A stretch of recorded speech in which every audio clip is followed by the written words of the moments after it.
Hi, due diligence is a very important thing as a real estate investor, and I'm going to tell you why. Stay.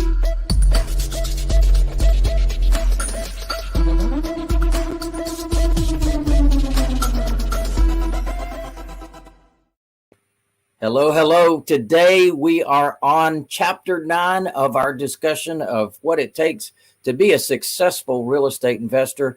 And I am so excited to share with you. My name's Lou Brown. I've been buying, holding, and selling property now for over 40 years. And we have some amazing things to share with you. Right now, we are going into an amazing market. Did you hear the big news that Zillow has shut down buying houses? Well, it's about time. Can you imagine these idiots? Just think about it. They're going and buying $600,000 houses. They're closing on them, putting them right back out on the market for $650,000, $700,000. Somehow they think there's a greater fool out there than themselves for buying those houses at those prices. Well, maybe they've had success in some realms at some times in some markets, but Zillow, as much as they know about real estate, they don't know about real estate. I'm going into my 5th real estate cycle. There are things that I have learned over the years, and one of the most important things is to get a good value. When you buy the property, you buy it right and you buy it cheap. You don't pay retail and then expect to survive that, unless you have unlimited money, as they do, and the money costs so little, as they have. But right now they've decided, hey, hold on, put the brakes on. Maybe it wasn't such a wise thing. So they've got thousands of houses in inventory right now. What I've heard in the last few days is that they are slashing prices. They've stopped buying altogether. They're slashing prices. They're selling like crazy.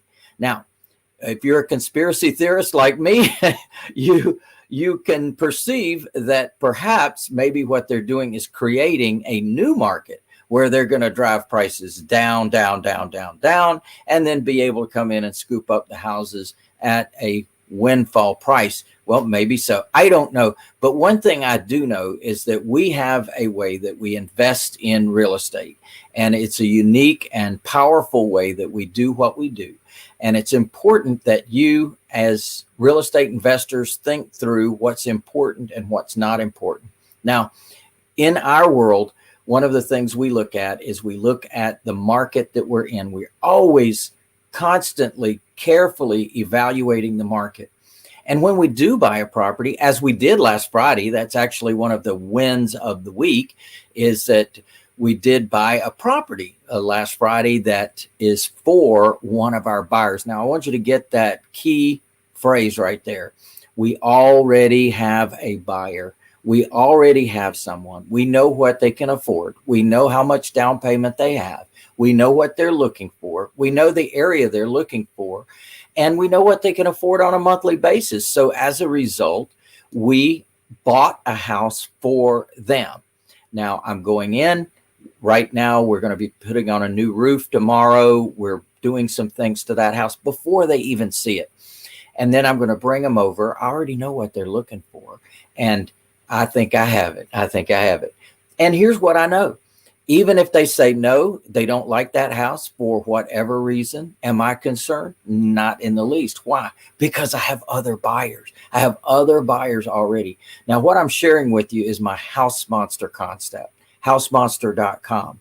So what happens is that in our world, we teach you that the best thing you can do is to market and find buyers and use a script to determine exactly how much down payment they have, how much they can afford on a monthly basis, evaluate their credit, do some things in advance before you go about buying a property.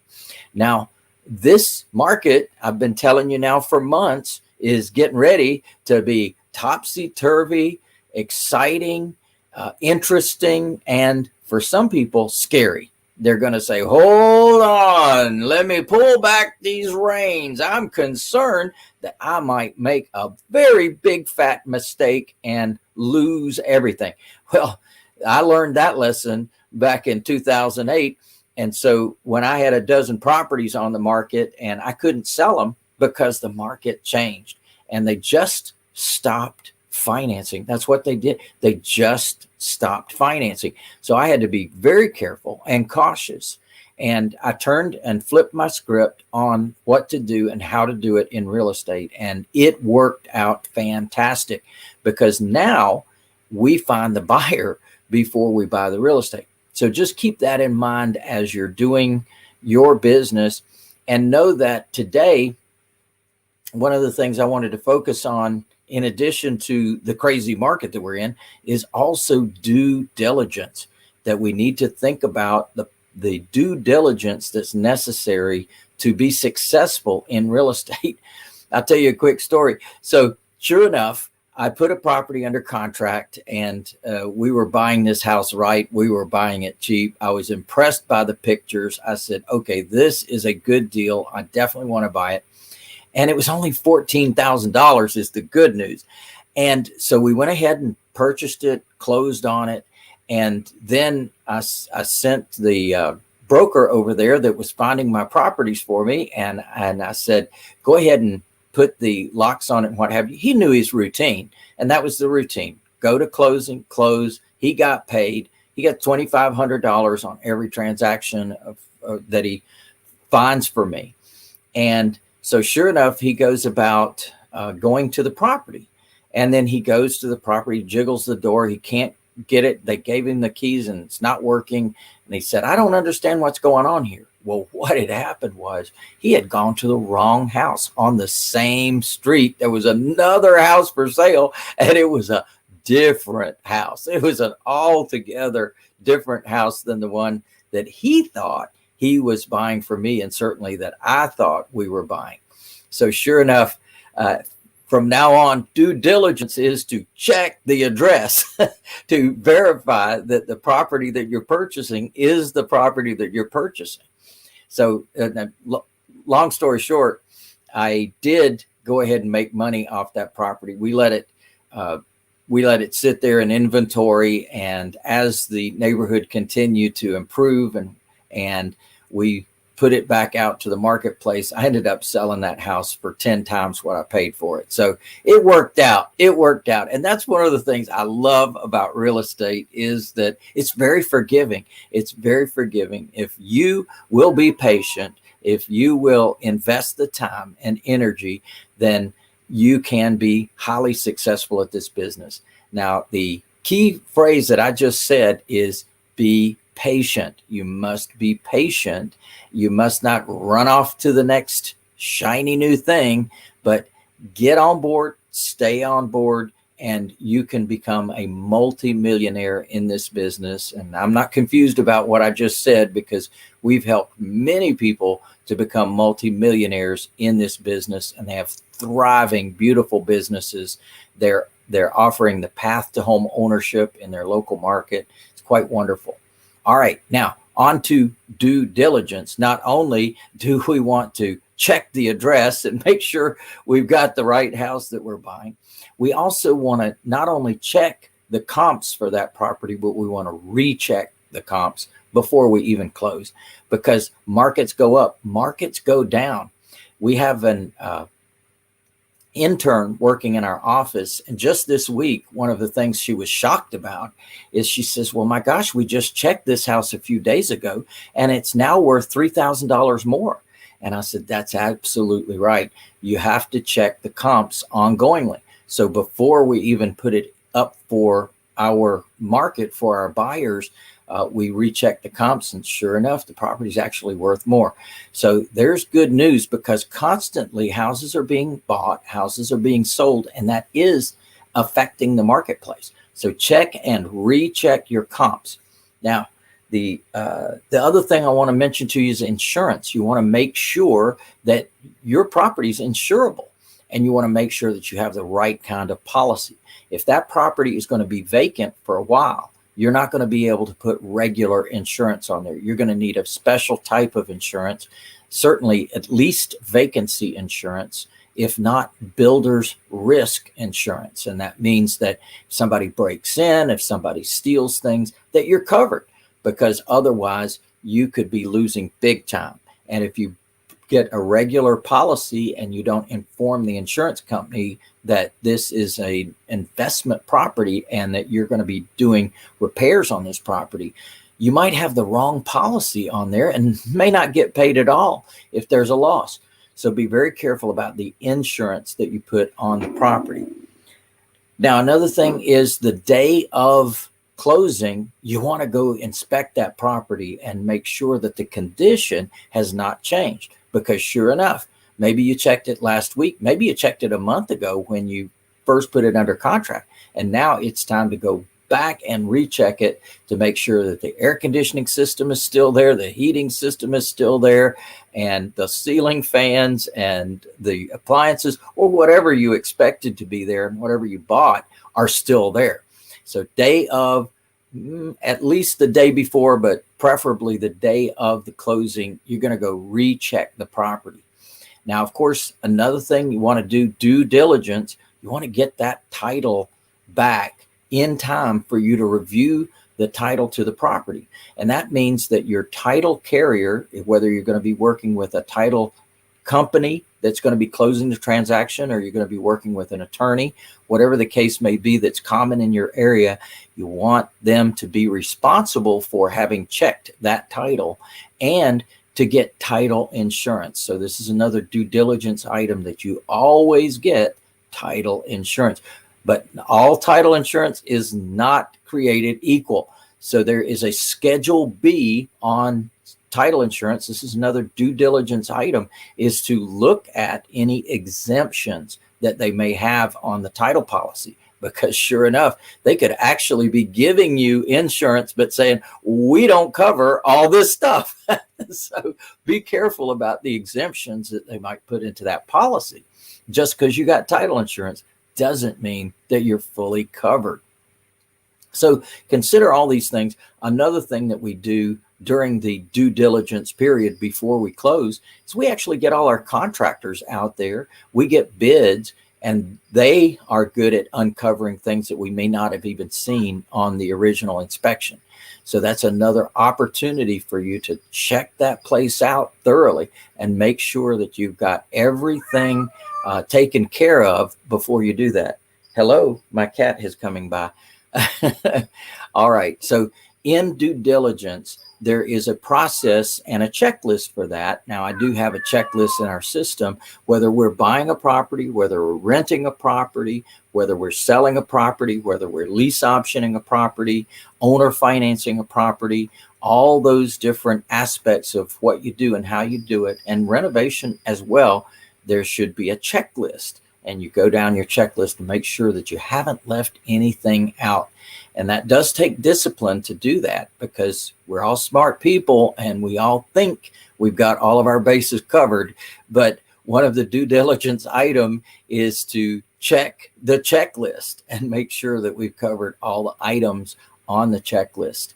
And then the final thing, of course, is that you get the keys to the property and you schedule that those locks are going to be changed. Don't trust the locks that are on the property. You don't know who made a copy of that, of those keys. You don't know who might be watching that vacant property and waiting for the closing to take place so they can come in and steal some things.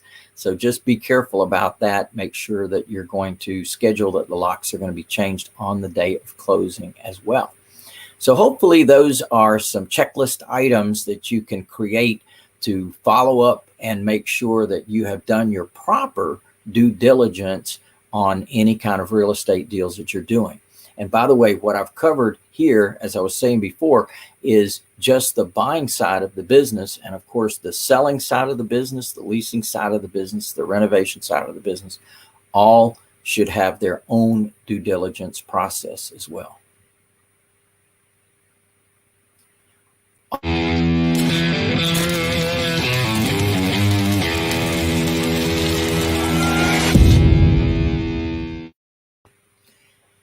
Now, another thing that we like to do and give you an opportunity to do on these great sessions that we do is to give you an opportunity to ask questions, because this is such a great business and there's always questions, always questions.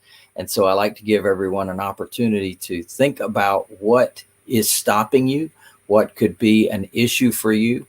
And I think about the systems we have that run our business. We have a buying system, we have selling and holding, we have negotiations, land trusts, personal property trusts, we have our funding of our transactions, we have business management, property management, lease options, owner financing, renovations, buy offers, deal structuring, auction profits, and accounting, as well as our $10 house program. So there's many different things that make up a very successful multi-million-dollar business.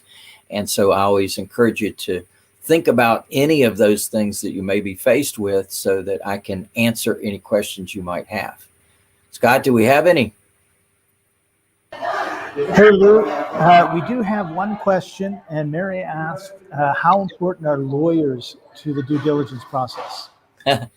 Well, lawyers can certainly help. Lawyers that particularly are going to do the title search, you want to look at the title search that they do.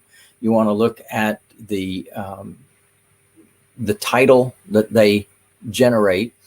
One thing that we do as well is we get the HUD-1 closing statement at least 24 hours in advance of the closing, because we want to actually look at the numbers that they've calculated. We want to make sure that things that we had built into the contract that the other party, the seller, was supposed to pay are actually on the seller side of the transaction. And I will tell you, in the flurry of getting a closing done, let me say it differently, almost always there are mistakes. So when you go into it, and make that part of your due diligence list as well, that you're going to check that closing statement carefully. You're going to make sure that all the numbers are calculated correctly and that they have not made a mistake on any of the items maybe that are in special stipulations of your contract, or maybe that were in your contract. Because, for example, my purchase and sale agreement says that the seller will pay all closing costs, to include recording fees, intangibles tax, credit report, funding fee, loan origination fee, document preparation fee, all these different things that typically happen inside of a closing. Well, my contract originates with the buyer will pay those things, or the seller will pay those things, depending on what hat I'm wearing that day. And of course, that's completely negotiable. And when they don't negotiate that, that's another bonus, that's another benefit, that's another profit center to your deal. And so sure enough, sometimes the closing agents miss that. They're so used to closing transactions in a certain way, they just kind of go with that flow, sort of like a record has a groove already cut in that record. They just kind of go with that same groove. And then you're going, now, wait a minute, hold on. We negotiated something different because of the condition of the property, the location of the property, the time frame of the closing. There's many component parts to a deal. And so as a result of that, that can cause certain things to be paid for by the other party. And yes, those attorneys, those closing agents can absolutely make those mistakes. So you always want to check their work and make sure that they do their work. But they're a necessary evil to some degree in a closing, because we do rely upon them to get to title search. Now, again, when they do the title search, they are often the ones selling the title insurance. And I say selling because they're actually representing several different title insurance companies, and many attorneys and title companies write for a number of different agencies. So that means that they are taking the frontline sales job of selling that title insurance. And when they submit that to the title insurance company, they might come back with exceptions. And like I was saying before, got to make sure that they haven't just slipped you a Mickey, so to speak, and given you some exceptions that would not be palatable to you. Tell you a quick story. I had a house that we had purchased. We got a good deal on it in a very hot area of town. It was going to be perfect. And what some investor, I suppose, had done is they had taken an old ranch style house and built on this huge structure on the front of it.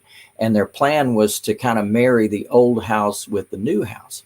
And they had built this framework and it was going to be great. And when we got the property, we said, okay, that's going to work out terrific. And we'll go ahead and complete the build out of that and all of it. It'd be good. Well, when I looked at the title insurance, they sure enough in there, they said, except for any setbacks that may be required by county code. And I went, what's that? And they said, well, nothing to worry about, you know. And I said, yeah, I know exactly what's going to happen. I said, I'm going to put in $120,000, $200,000 worth of repairs, whatever it was. And I said, then I'm going to go sell the house. And what's going to happen is they're going to do a title search and they're going to say, hey, you didn't have the right setbacks on this approved by the county. And all of a sudden, I'm going to get stuck with that property. I'm not going to be able to sell it. I said, no way. I said, you guys deal with this setback issue. I want a title policy that does not have an exception to it in terms of setback. Well, sure enough, that's exactly what happened. Is they took 8 months. They had to file a variance with the county. They had to wait for that to come up on the county's calendar, and so many different things that were delaying that process. And in the meantime, when they finally did get that done, we closed and purchased the transaction. So just imagine that you went forward not even knowing that that was an exception in the policy. So sometimes those attorneys will get you on the other side. Now, another thing I advise is control the closing. Always close at your attorney or title company's office. Don't allow it to be closed someplace that don't know you. And when you can build those relationships, then they will look out for you, and it's less likely that they will slip you a Mickey and give you some risk in the deal that could have been avoided. So lots of advice today. Yay. Anything else, Scott? Yes, Lou, that was a great answer. And Tony had a question, which was, as I'm listening to you talk about due diligence, Lou, it occurs to me that a lot of real estate investing is very detail oriented, and I'm not a detail oriented person. So how do I make sure that I don't run into a problem 6 months, a year, 2 years after I buy my house because I missed something? Great. So details are important in real estate. This is a detail business. Details do matter, and details not properly paid attention to can cost you a fortune. Ask me how I know. I've learned many, many lessons in developing our Street Smart system to real estate wealth. And one of the things that I've learned along the way is whether I like it or not, I better pay attention to detail. And whether I like it or not, I either need to have someone on my team, which I do. I have an assistant, Judy, and that's her job. Her job is to handle closings, whether it's the buy side of the business where we're acquiring properties or whether we're funding other people's transaction, because we do provide funding for folks, or whether we're selling properties as a new sale. We have someone to pay attention to those details, a detail-oriented person that can look at the contracts and make sure that all of the paperwork is done correctly, follow up with the closing agents, make sure that their ducks are in a row, make sure that when that HUD-1 closing statement comes in, that those calculations are done. That is a very handy thing. Now, we do have an assist whiz, and these assistants can help a lot with a lot of the details of the business, such as property management, such as lease options, such as insurance, such as owner financing, such as doing loading onto your website, your buying website or your selling website, following up with leads. There are a lot of details to this business, Tony, and I encourage you to get some help if that's not your favorite thing to do.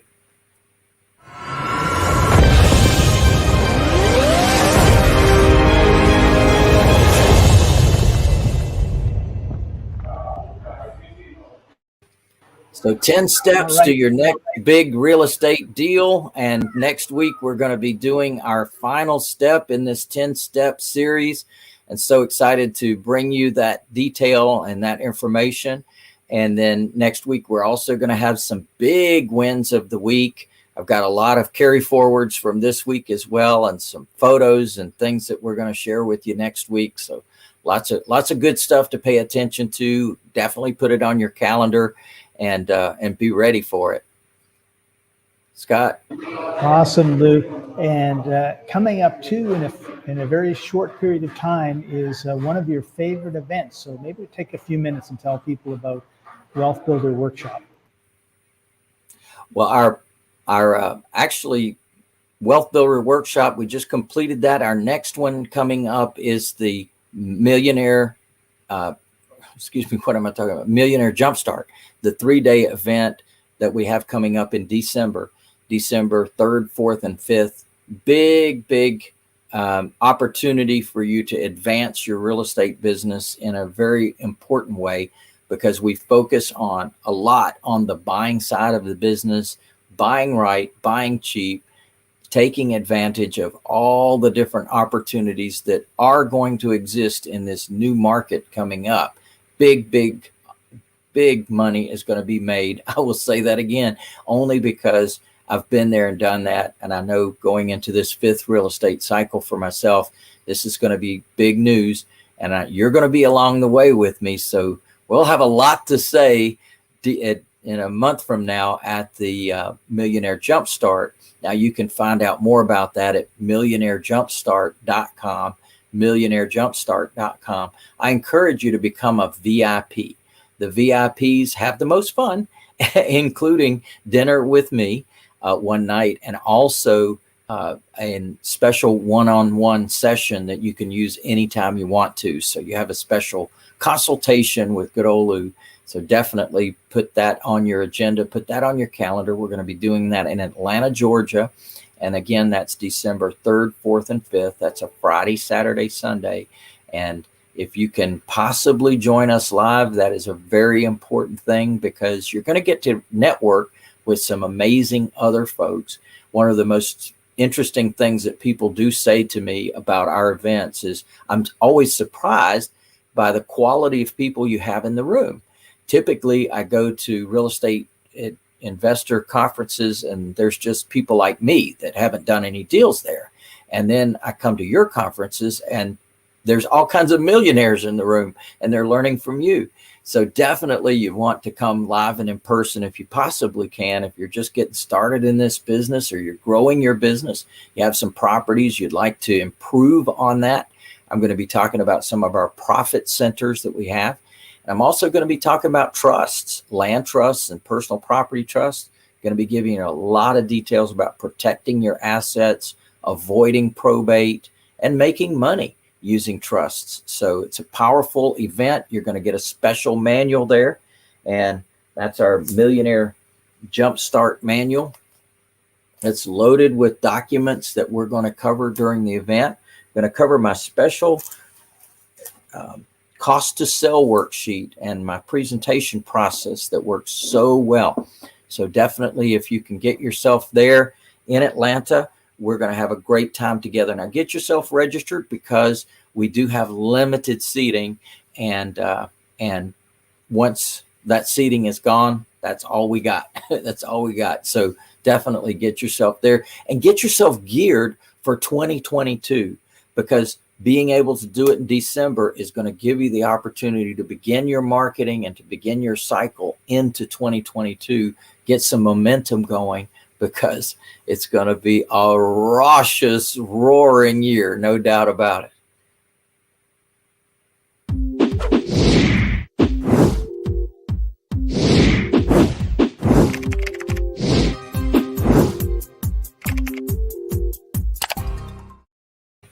Yeah, definitely get involved in our YouTube channel. I got a ton of great information there, and like us, love us, and all that good stuff on social media. It really helps others to find us as well.